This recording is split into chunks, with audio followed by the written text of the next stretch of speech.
afternoon. It's Friday the 24th of February 2017, just after 1 o'clock. Welcome to UK Column News. I'm your host, Mike Robinson. Joining me in the studio today, Vanessa Beeley. We're going to get straight into this. We've got a lot to cover, and we're going to start off with Europol. Now, about a year ago, Europol, to much fanfare, launched the European Migrant Smuggling Centre. I have to admit, the name grabbed me, Vanessa, because European Migrant Smuggling Centre, it's not prevention of migrant smuggling. It's not, the word prevention isn't using it. But so what is this? Well, of course, they say that they're there to prevent smuggling of migrants. And at the time, they warned that human trafficking was a booming industry. They called it the fastest growing criminal market in Europe, with refugee smuggling a major source of income. For whom? For them? I don't know. But anyway, it's now a year gone past, and they have released their 1 year on report, and they're saying 17,400 new suspected migrant smugglers have been identified. They're saying the increased involvement of organised criminal networks in facilitating illegal immigration in recent times call for an enhanced and coordinated response from the European law enforcement agencies. Europol was tasked with strengthening its capabilities and launched the European Migrant Smuggling Centre in February 2016. During the first year, 45 migrant smuggling specialists and analysts comprehensively supported European police and border control authorities in coordinating highly complex cross-border anti-smuggling operations. This is great. Here is the man in charge, Dimitris. I'm not even going to try it. Dimitris Avramopoulos. Oh, thank you. European Commissioner for Migration, Home Affairs and Citizenship. He said, migrant smuggling is a phenomenon that transcends national borders and can only be eradicated through effective partnerships across and beyond the European Union. From the very beginning, the European Migrant Smuggling Centre with Europol has played a central role for the EU and its immediate neighbourhood in successfully fighting, disrupting and apprehending criminal migrant smuggling networks. Well, is that true? We're going to have a look at that in a second. Now, they have published their 1 year report. Here it is on screen.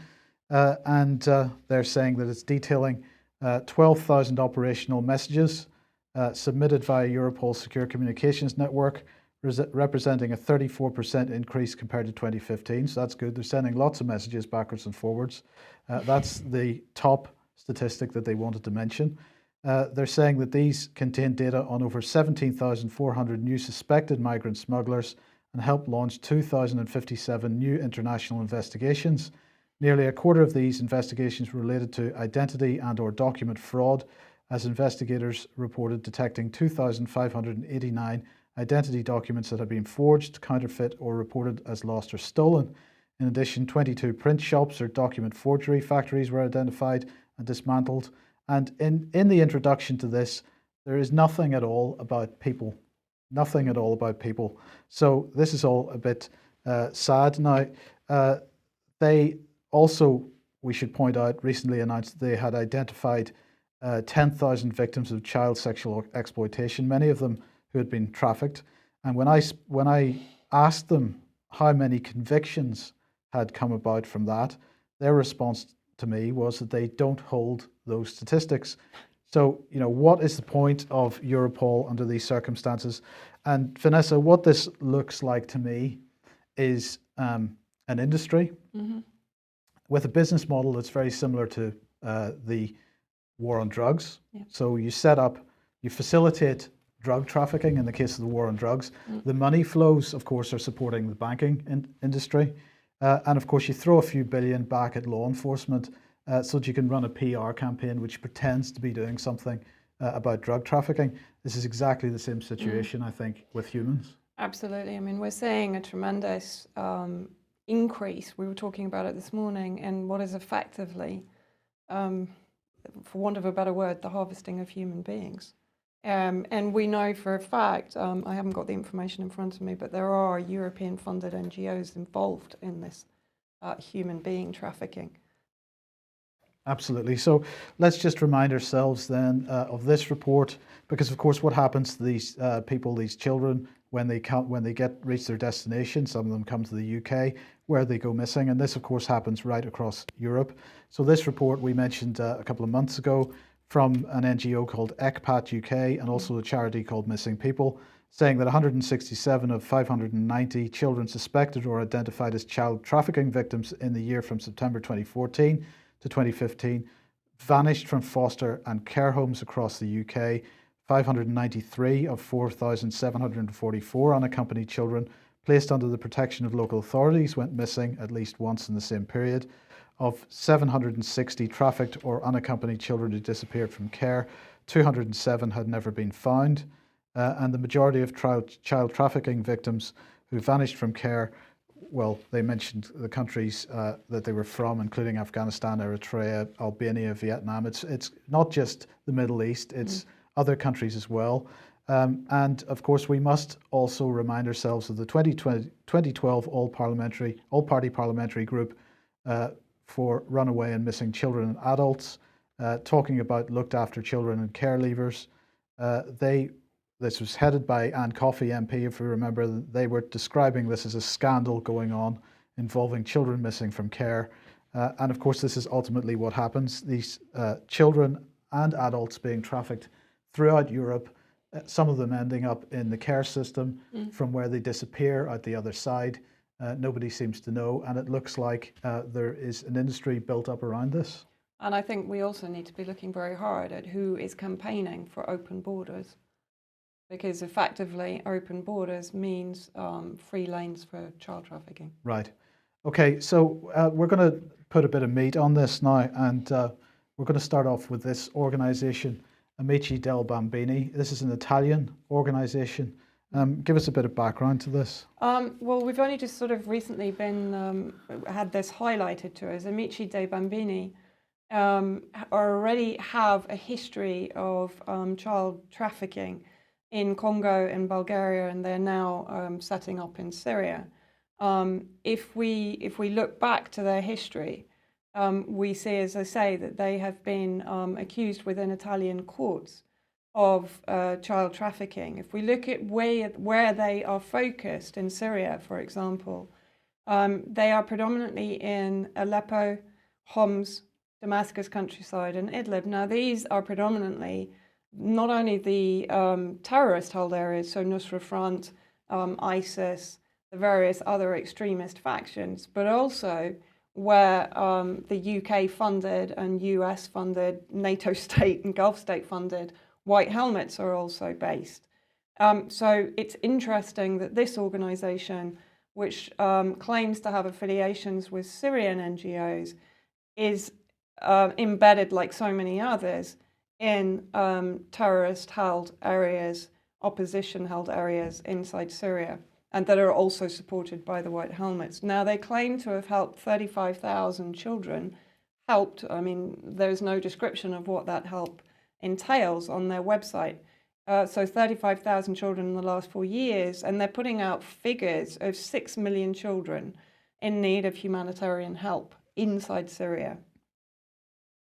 Okay, and well, let's have a look at this article then from L'Espresso, because some people that have been supporting them in the past no longer want to. No. So who is this?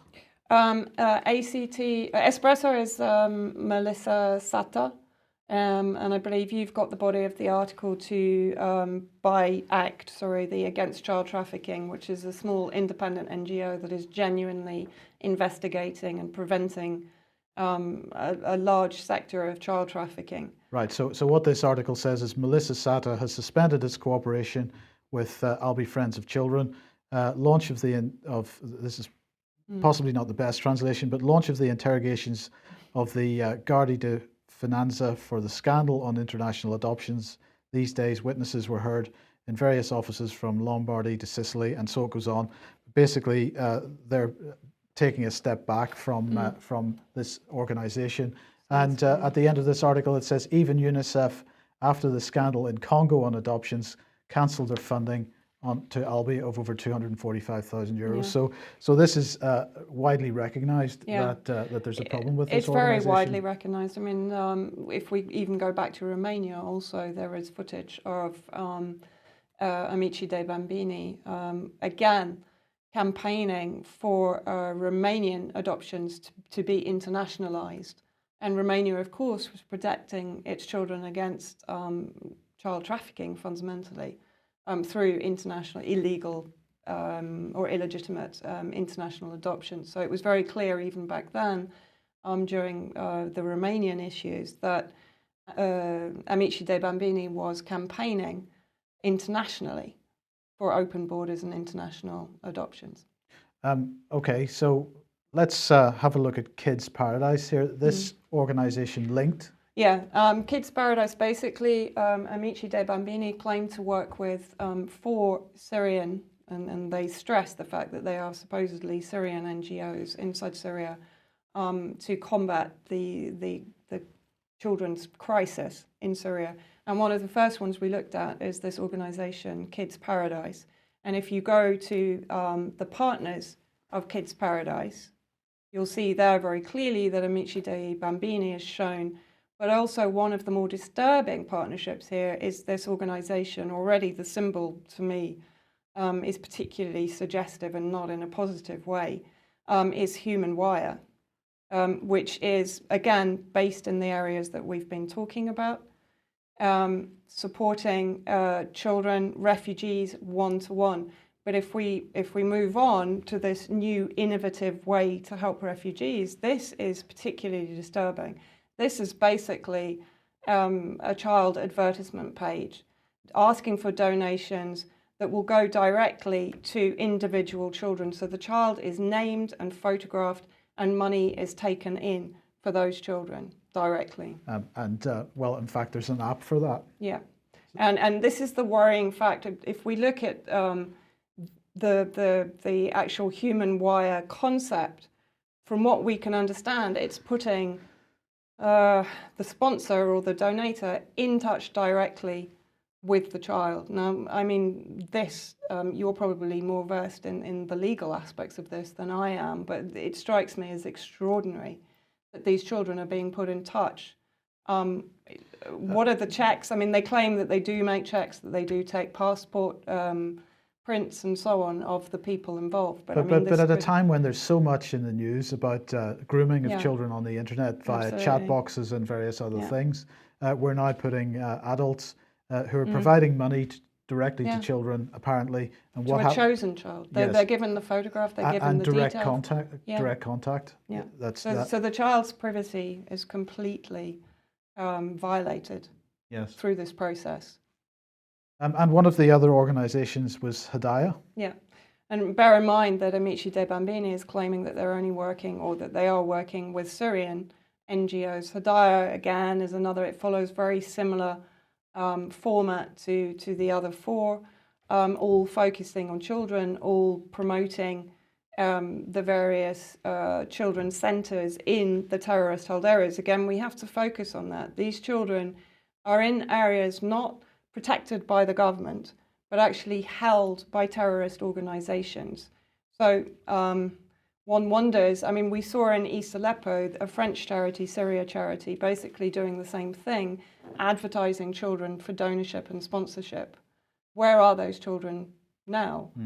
And you know, where have they gone as East Aleppo was evacuated? How many of those children were taken into these other areas that are now being covered by these various NGOs? Right, so you wanted to highlight a quote from this. Hidayah is financially sponsored by Elbin Charities, and you wanted to highlight Elbin Charities in particular. Well, because basically the claim is that, again, that these are Syrian NGOs, but as we've proven time and time again, very few of these NGOs working in the terrorist-held areas are effectively Syrian, in the sense that the majority of their donors and sponsors come from nations that effectively have a vested interest in regime change in Syria.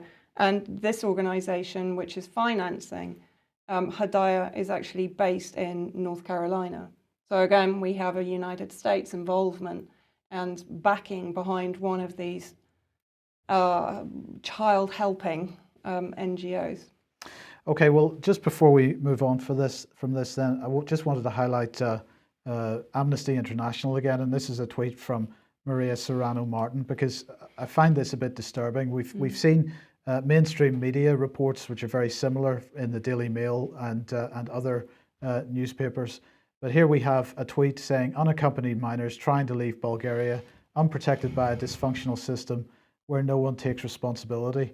And what we have here is an image showing what look like young adults, not children. Yeah. And I just want to remind everybody what the ECPAT UK and Missing People charity said, because they were specifically talking about children missing from foster homes and the care system. And they were not talking about young adults that were coming to this country. The image that is being presented is that unaccompanied minors are 16, 17, 18-year-olds. And this is particularly dangerous because what it's doing is diverting people into the sort of whole immigration, should Muslims be coming to the country argument, and away from children disappearing into sex slavery potentially. But the point is we don't know, because of course people like Tim Farron don't want to consider where these children are going and don't want to sort of take any responsibility for them. So Amnesty International, once again, proving to be something other than they pretend to be. Certainly. They have a proven record of supporting NATO state and Gulf state activities in globally. Yeah. So this is another demonstration, and possibly a murkier demonstration of it. Okay, well, let's move on then, because today is the funeral of Vitaly Churkin, the Russian representative to the United Nations Security Council, and that is going on at the moment. Sergei Lavrov saying today, we're saying farewell to our friend, an outstanding diplomat. Vitaly was the best professional.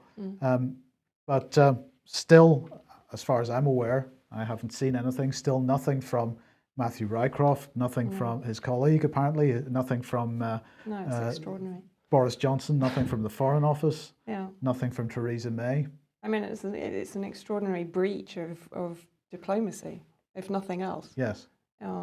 Just before we move on from that, 21st Century Wire has actually collated a number of tributes made by the general public to Vitaly Churkin, including Syrian nationals. And I would just like to really quickly read one from somebody inside Syria.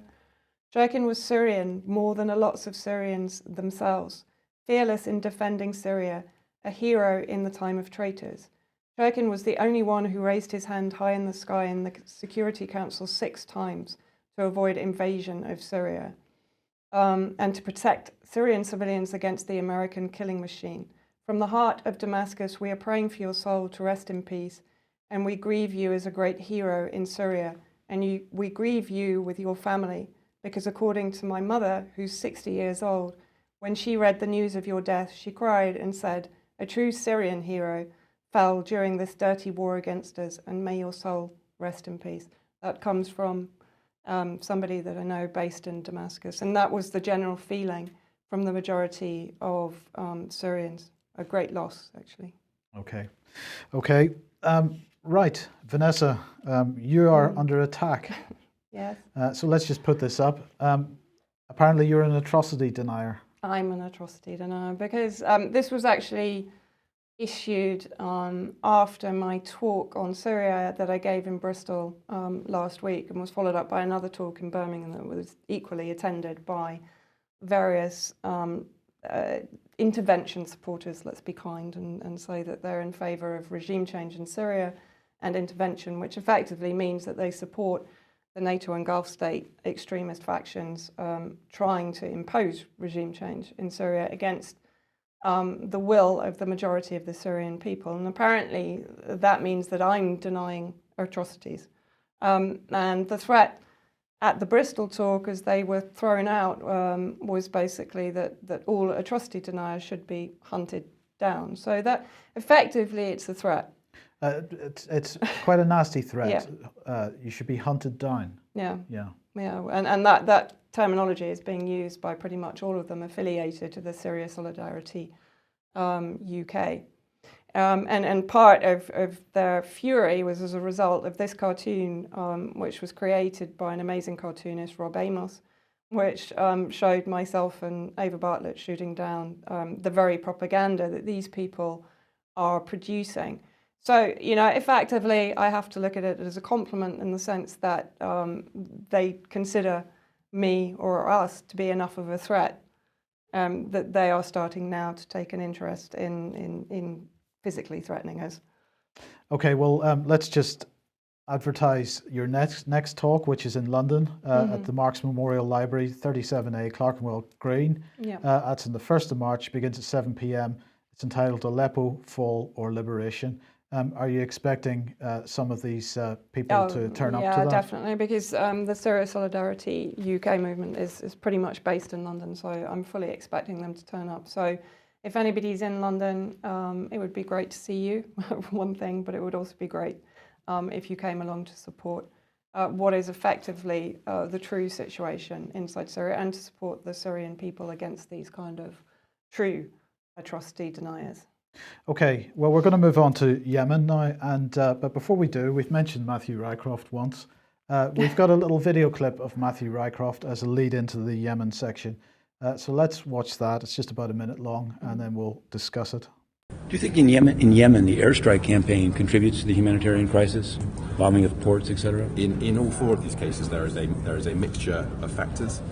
Clearly, in Yemen, there can be no military solution. There must be a political settlement, and we strongly support the UN in seeking to achieve that, and we support the UN in ensuring humanitarian access to the people who need it in Yemen. The only speaker here on the stairs, on the famous stairs to the council, the stairway to heaven, was UK Ambassador Mr.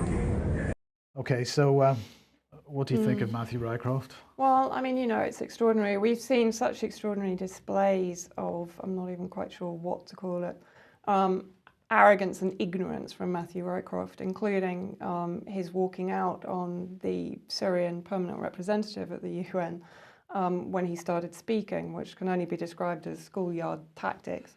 But on Yemen, I mean, the British regime is so at fault, supplying 3.3 billion in arms to the Saudi coalition, standing basically in the control and command center in Riyadh, along with United States military experts, determining targets that we know to be predominantly civilian targets. I mean, we've seen a dreadful upsurge in the targeting of what is left of schools and hospitals inside Yemen. Well, let's have a few statistics here.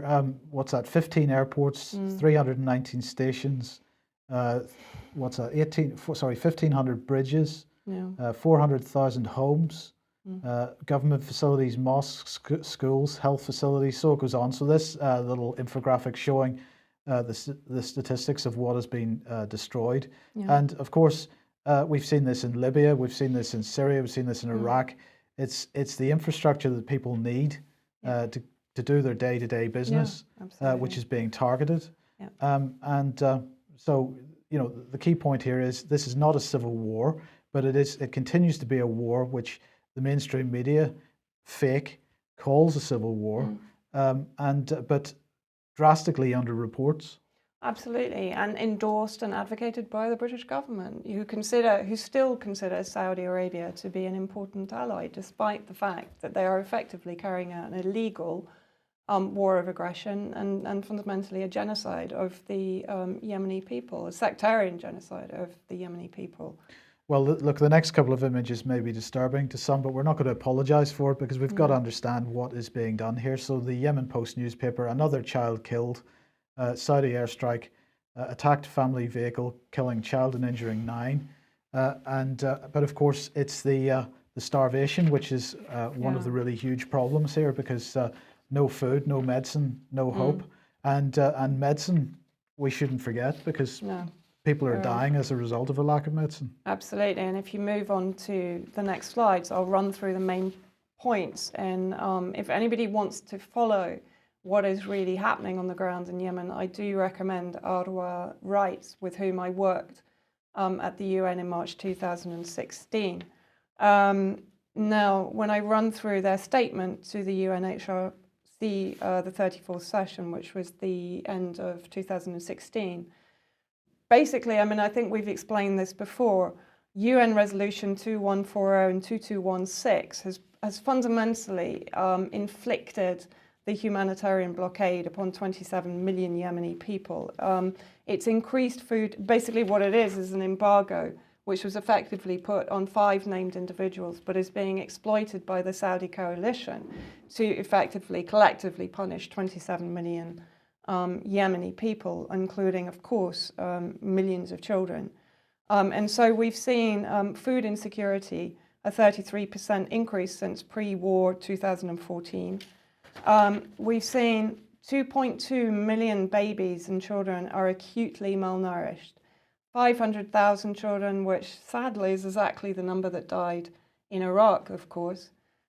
Severe acute malnutrition, so on the edge of death, as we saw with those photographs. And that is a frightening 63% increase since late 2015. 55% of hospitals, clinics and health units have been shut down, predominantly by bombing, of course, but also through lack of supply of medicines. And the Saudi coalition has imposed a blockade on commercial flights into the main airport in Sana'a and has closed down Hodeidah port for the last 6 months. And that has severely reduced ability. You can see the port there is to the west of Yemen. But that's severely reduced ability to supply medicines that were coming in on the commercial flights because they need to be refrigerated, for example. And so those are now, it's impossible to get them into Yemen.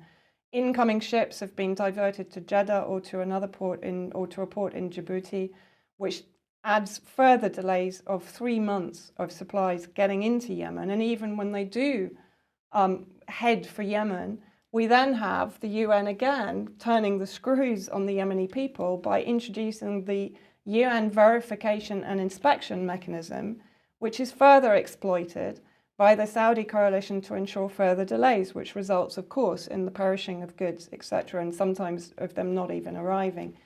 Hodeidah port, which we showed, handled 80% of food and medical imports prior to the war.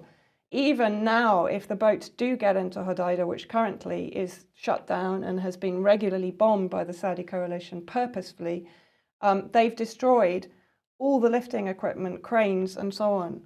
So even if those boats get to Hodeidah, the amount of time it takes to offload any equipment and any humanitarian aid takes 3 times as long or possibly more than before. And I just want to recount one story which I think exemplifies the hideous nature of this siege, which is effectively being supported and endorsed by the United Nations and by the UN Security Council. I was told of the story of Mohammed, who had a kidney transplant in 1998. He was 10 years old. 18 years later, in 2016, after that kidney transplant, for those 18 years had given him improved quality of life. Basically, that kidney is now being rejected by his body because his immunosuppressant medicines are no longer available. And there are over 5,000 patients currently with kidney failure, heart disease, and so on that are dying simply because they cannot get some of the most basic medicines into Yemen. But Vanessa, this can't be right, because the Department for International Development says that they're pushing in millions and millions of pounds into Yemen to prevent this type of thing. Well, I mean, this is extraordinary. I mean, this is the callous cynicism of our governments and our government-supported and sponsored NGOs, in the sense that they create a crisis and they then claim that they want to rush in with public money to save the people that they've effectively starved or bombed or deprived in one way, shape or form. It is fascinating. We mentioned this report from the Department for International Development a couple of days ago, but it is staggering, and people, I find it incredible if anybody finds this a coincidence, but this isn't the case that the Department for International Development has suddenly decided that in the future, or it's beginning now, they're going to start putting money into these areas. But they, on this infographic, they have northeastern Nigeria, Somalia, South Sudan and Yemen, countries which are all in a state of crisis, that have been receiving Department for International Development money for some time. And I asked the question a couple of days ago, and I'd be interested in your thoughts on this. This indicates to me that Department for International Development money is going to probably NGOs on the ground, which are creating the crisis. Is that unfair? No, that's absolutely correct. And let's just remind ourselves what Priti Patel said. She said, "In times of crisis, the world looks to Britain, not just for our work on the ground, but also for our leadership internationally." So that should make us all feel terribly good about ourselves. It should make us deeply ashamed of our government. Yes.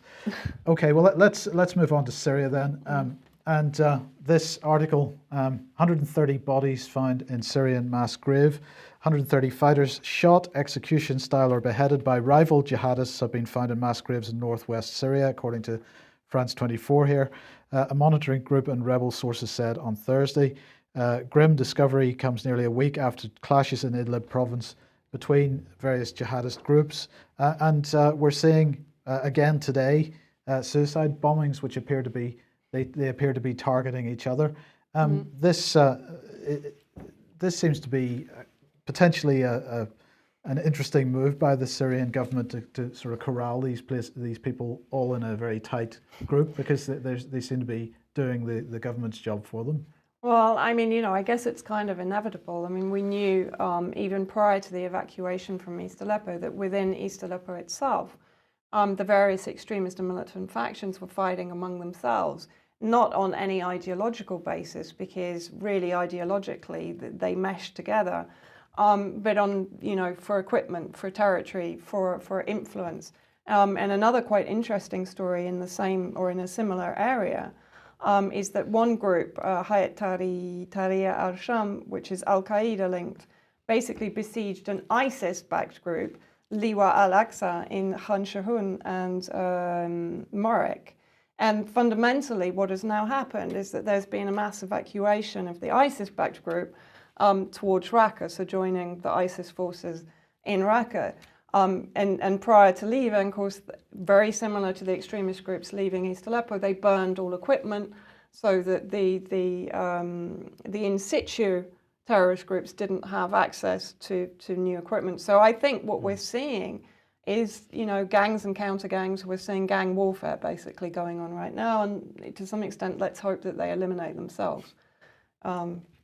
Because it would solve a lot of problems. Yes.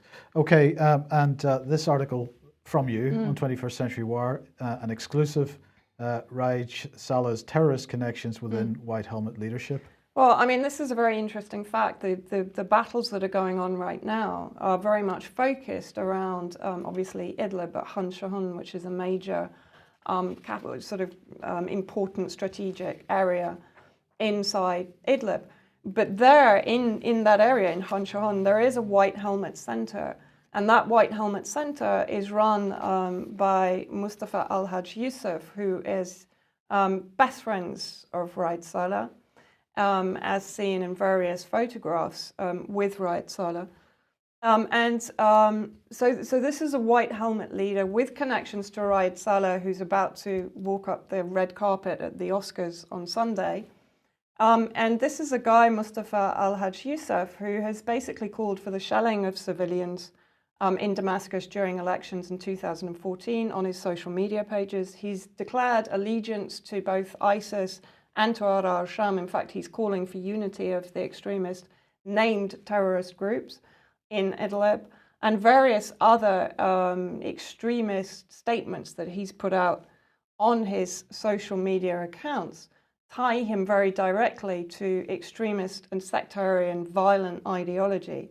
And this is a very close colleague of Raij Saleh, who has already, through our various articles, has been proven to have connections to Al-Qaeda. So this is deepening the evidence of those Al-Qaeda connections. And this is the guy that has been given special clearance to come into the United States to attend the Oscars ceremony for the White Helmet documentary. I mean, we're smiling, but seriously, I mean, this is a world that has gone seriously insane. I mean, potentially an Al-Qaeda propaganda film is about to win an Oscar.